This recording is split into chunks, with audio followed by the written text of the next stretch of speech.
Voy a empezar esto un poco por el final de lo que le estaba comentando la doctora Vinimelis. Y el asunto es esto que tiene que ver, ¿por qué nos cuesta tanto convencer a los políticos y convencer a la gente de que estamos realmente en una situación muy seria?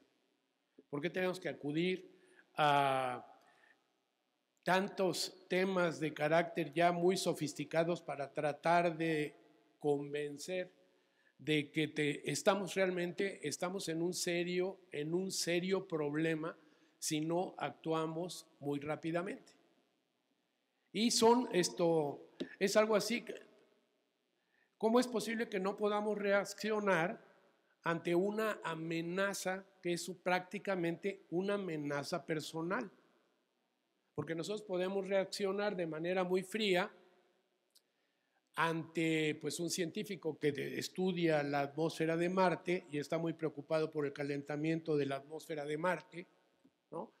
Y va a presentar sus artículos y lo va a hacer en un congreso y va a quedar muy bien, pero pues a menos que tenga un primo marciano, pues no le va a preocupar.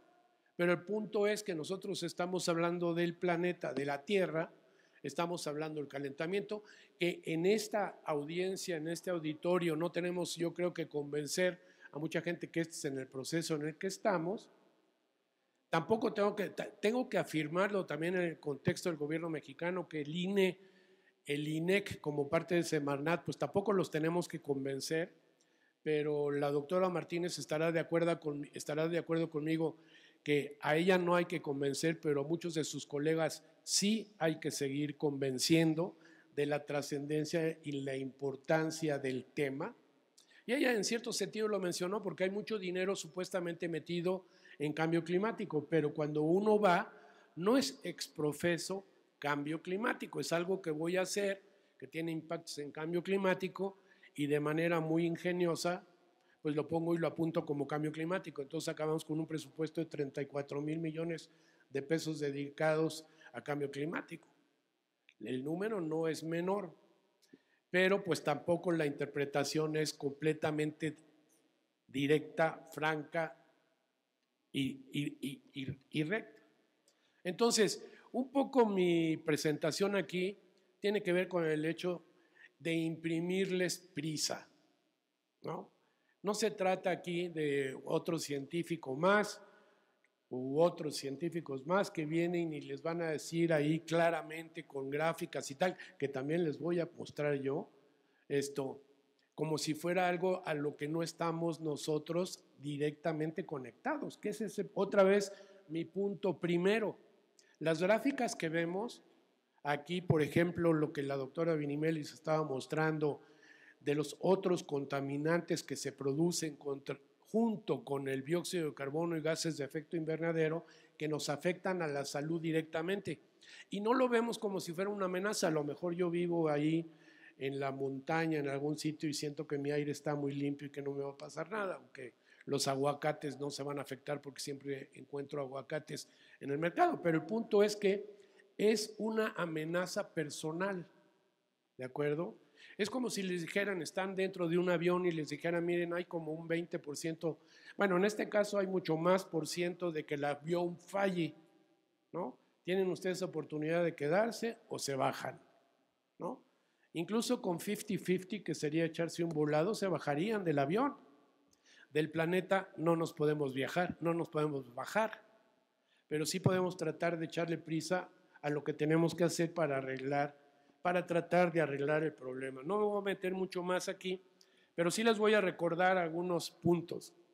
A principios del siglo XIX, cuando la revolución industrial y el invento de la máquina de vapor llevaba algún tiempo, las concentraciones de CO2 en la atmósfera eran como de 288 partes por millón.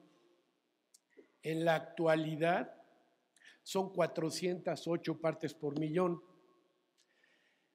Y la temperatura que estamos observando ahí a nivel global, la temperatura estaba alrededor, eso no lo tengo ahí, por eso no lo pongo, ¿no? Esto es pura. Y la temperatura que estamos observando en la actualidad está como 1 grado más.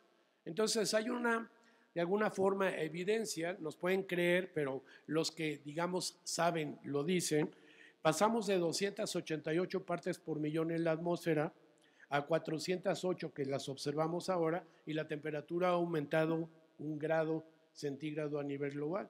En otros sitios más, en otros sitios quizá un poco menos. México se calienta aproximadamente como la media global. Esto para que lo sepan, o sea, cuando digan, cuando el planeta esté 3 grados más caliente que ahora, en promedio global México estará cercano de los 3 grados más, ¿de acuerdo? Todos esos escenarios que ya hemos hecho están mal, o sea, no son convenientes para México. 3 grados no le va a hacer bien, 2 grados tampoco le va a hacer bien, y 1 grado, pues ya lo pueden ustedes estar observando por ahí. Prendan la tele y vean las noticias de lo que está pasando por todo el planeta. No todo eso se le puede achacar directamente al cambio climático, pero mucho como parte de un patrón está haciendo cambio climático. Y tenemos las inundaciones en Estados Unidos, los incendios forestales por todo el planeta. Yo otra vez aquí les digo, asóciense con eso.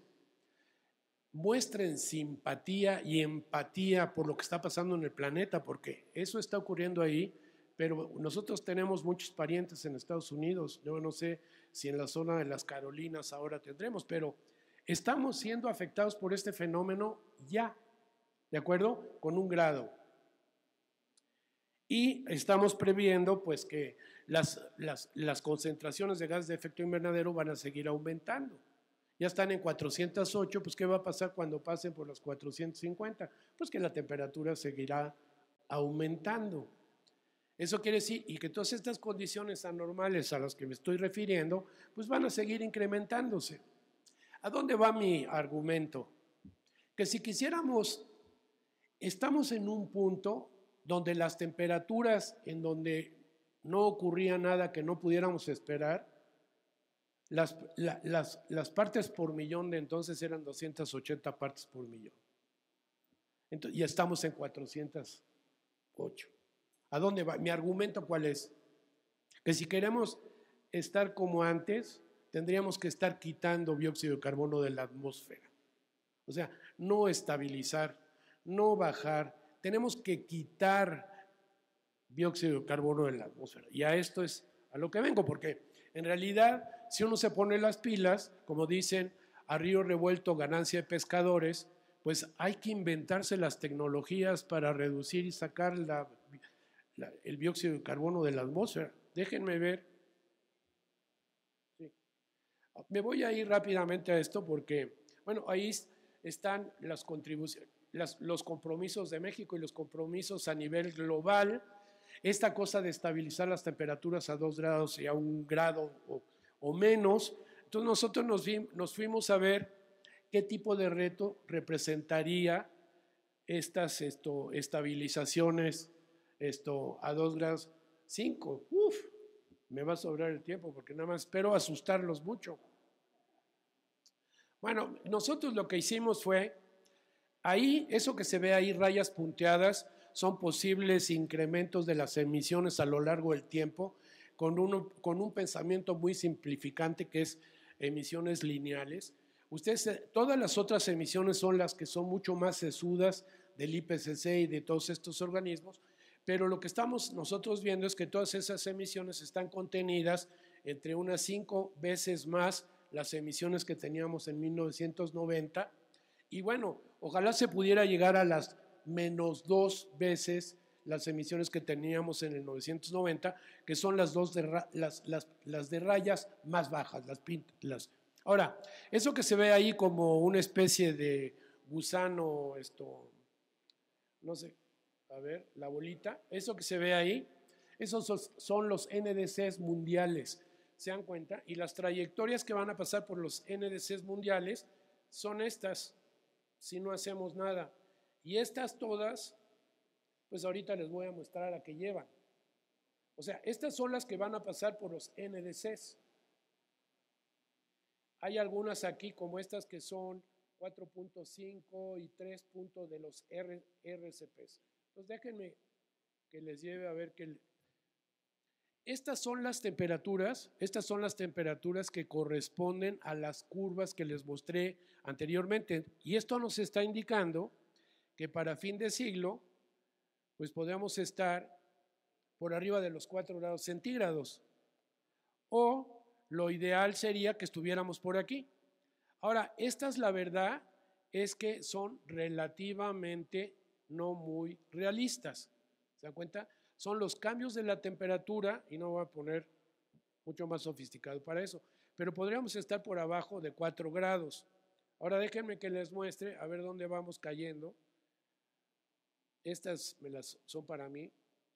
Estas son las que yo quería llevarles. Esto sigue siendo la idea de las trayectorias lineales muy fáciles, pero la pregunta que tratamos de contestarnos aquí es, ¿cómo le hago yo para pasando por las NDCs, cómo le hago yo para estabilizar en 2 grados o 1,5? Bueno, 1 grado, vean cuán inclinadas están, y 2 grados. 2 grados está bastante menos inclinado, ¿no? Entonces, básicamente voy a dejar mi plática aquí porque era donde yo quería llevar el asunto. Los propósitos de los acuerdos de París de estabilizar en menos de 2 grados nos lleva a trayectorias de emisiones de ese estilo. ¿Y eso qué quiere decir? Pues que simplemente tenemos que inventarnos algo que no lo sabíamos o que no habíamos pensado en ello, y es que realmente tenemos que reducir, tenemos que extraer emisiones. Si ustedes hacen algunos cálculos simples, no nos va a funcionar reforestar todo el planeta. Vamos a tener que acudir a otro ingenio. Y también pues es un reto para el país, es un reto para los tecnólogos y es un reto para los inventores empezar a pensar en términos, pues, de que si estas tecnologías no existen, aparte de plantar o cambiar dióxido de carbono o transformarlo en carbonato de calcio, no se han hecho muchas más cosas y este es un reto importante desde la perspectiva del ingenio. Y como último mensaje, déjenme ver que tengo aquí la curva. Bueno, el otro mensaje es, mientras más nos tardemos en reducir emisiones, más nos va a costar. 2 lecciones. Mientras más queramos bajar la temperatura, más nos va a costar. Mientras más nos tardemos, más nos va a costar. Y yo ya me rindo. Y como último punto es que ahí hay curvas de temperatura, y las curvas de temperatura están lo que se dice overshoot, ¿no? Tratamos de estabilizar, pero esas curvas van por arriba de la temperatura a la que nosotros queremos estabilizar. Quiere decir que si yo quiero estabilizar en 1 grado y en un momento anterior de la historia paso por 2, todo lo que no aguantaba 2 ya se fue. O sea, para cuando regrese a 1 grado ya no sirvió de nada, ¿no? Ahí está mi mensaje, hay que ser optimistas, porque bueno, al menos México está haciendo un esfuerzo importante, pero aquí el punto es que hay que gastarse más dinero, ser más sistemático, invertir más en ciencia y tecnología e invertir más directamente en cambio climático. Muchas gracias.